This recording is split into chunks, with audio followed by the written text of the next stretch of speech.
Hello, love. Welcome home to Eve's Eden. I'm sad today, I'm sorry.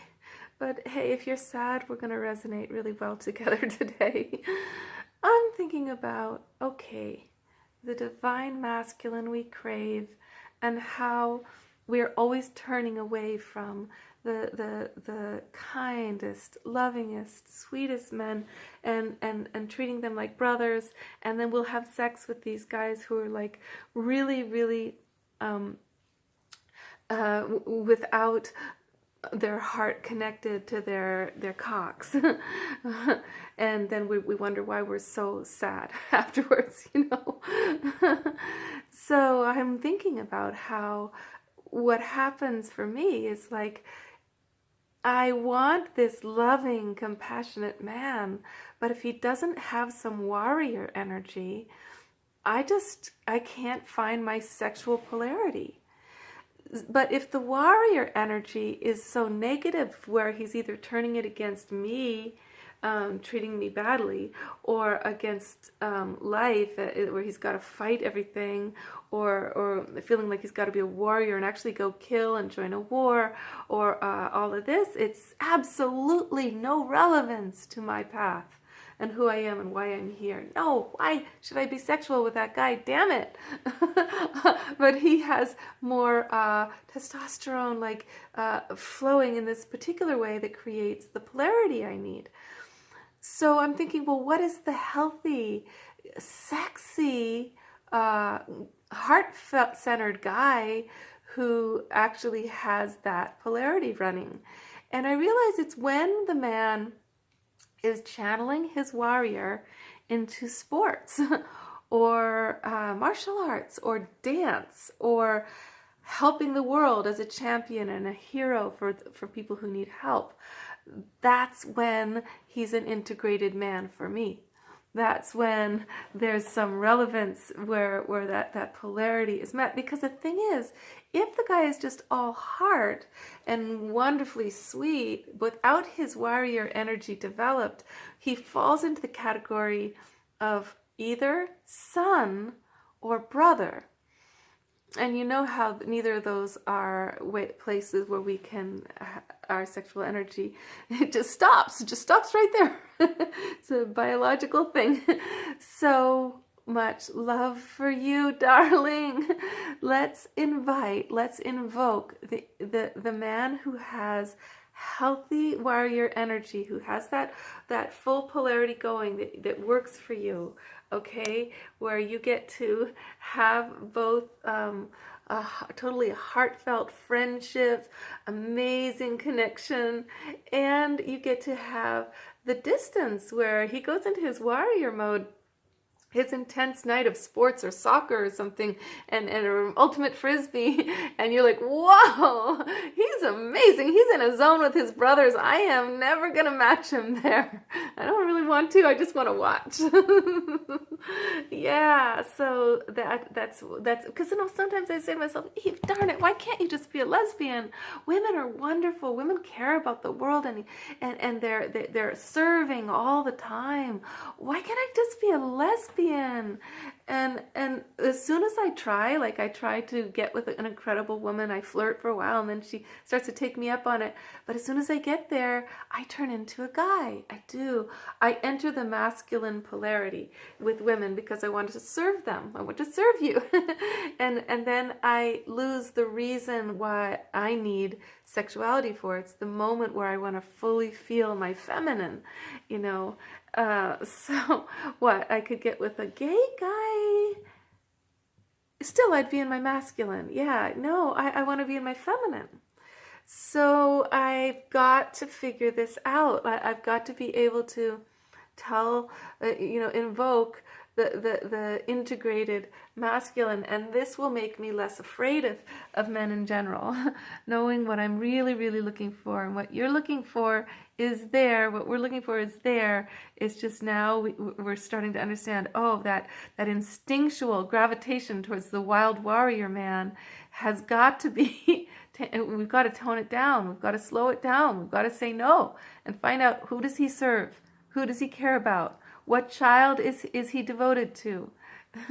What is he doing with his intense testosterone? Does he get it out? Does he release it? Does he go to the gym?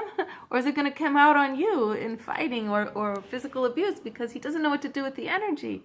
You know? Or is he just beautiful, heartfelt sweetness that you can be friends with as a dear friend, but he's in development of his intense masculine protector self, his warrior self's not there yet. Okay, he's not ready to be.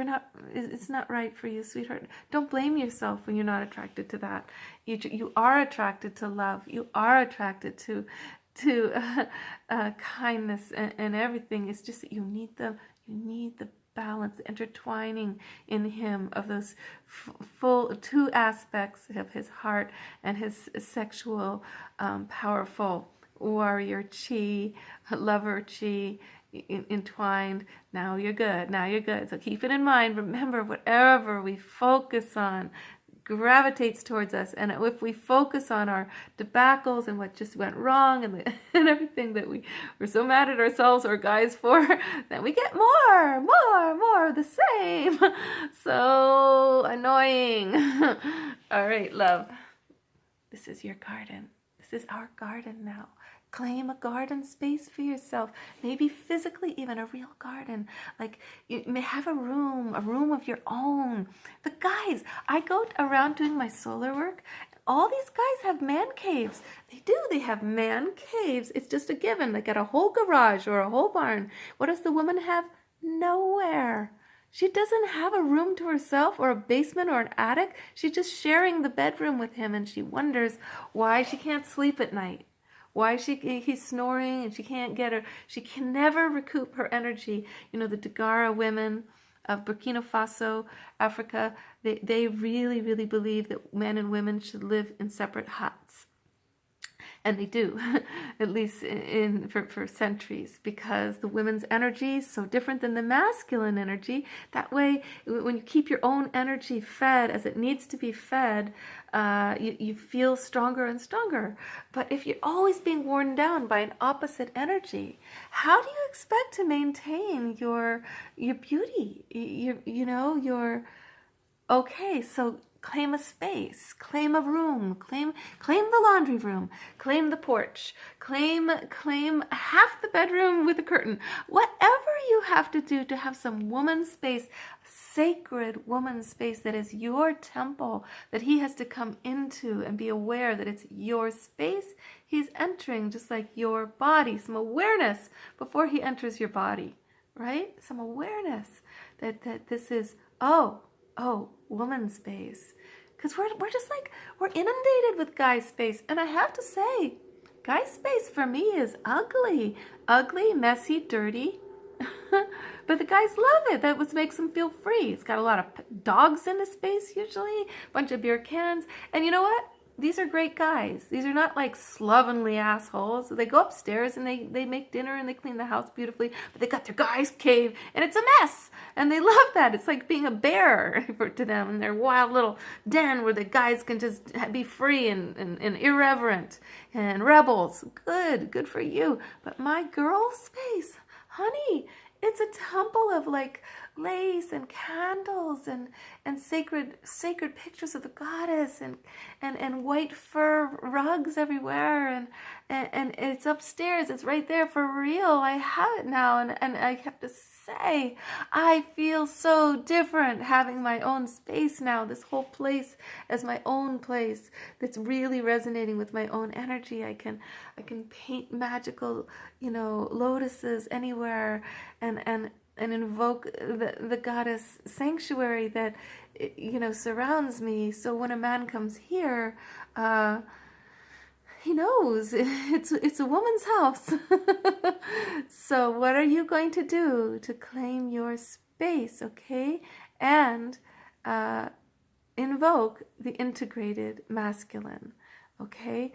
Your man may even be split, where he's got two sides of himself. One where his heart comes out, then it leaves, and a sexual side comes out. You want them both at once.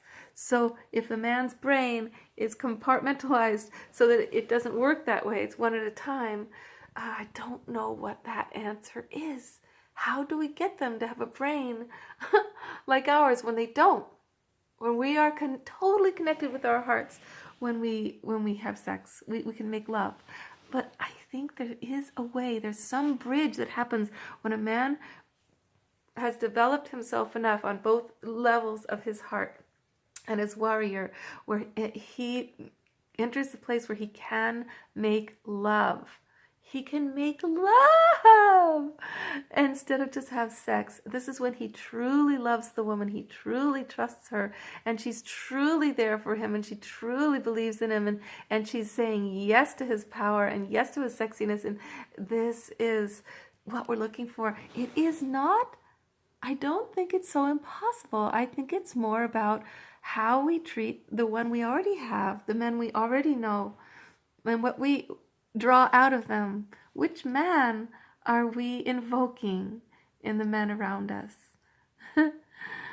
That's a good question, right? And where are you going to make your woman's space? Darling, what are you making it? Come on.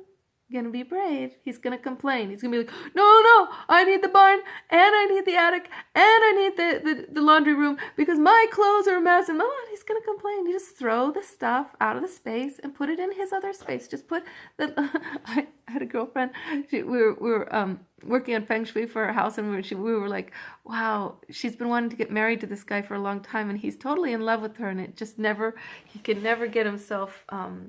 Out of a kind of a lazy mode about it.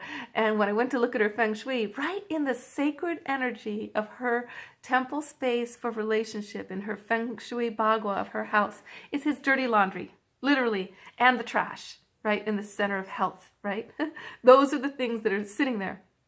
So by moving objects around in her house, there was a way to begin to clear the space for her sacred woman intentions to start being honored. Okay. Eve's talking a long time today. Oh, it's because I've missed you women so much. I've wanted to just talk with you for so long. I've been doing all these shows for men because I wanted to help you women by helping men. Every woman's group I go to, the women are complaining. They're so upset that they're not really helping the men. They're just having fights with the men about everything that's not working, you know, and then they're all alone when they're trying to do a good job of communicating. There's no one to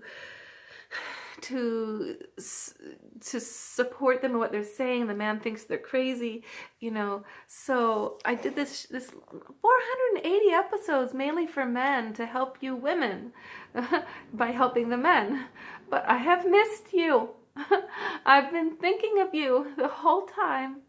And so now here we go. So there's going to be a lot of episodes here for you on Eve's Eden channel of YouTube. Just subscribe. If you're finding this on Facebook, just subscribe on YouTube and send me questions, darling. Send me questions. Let's just work this out.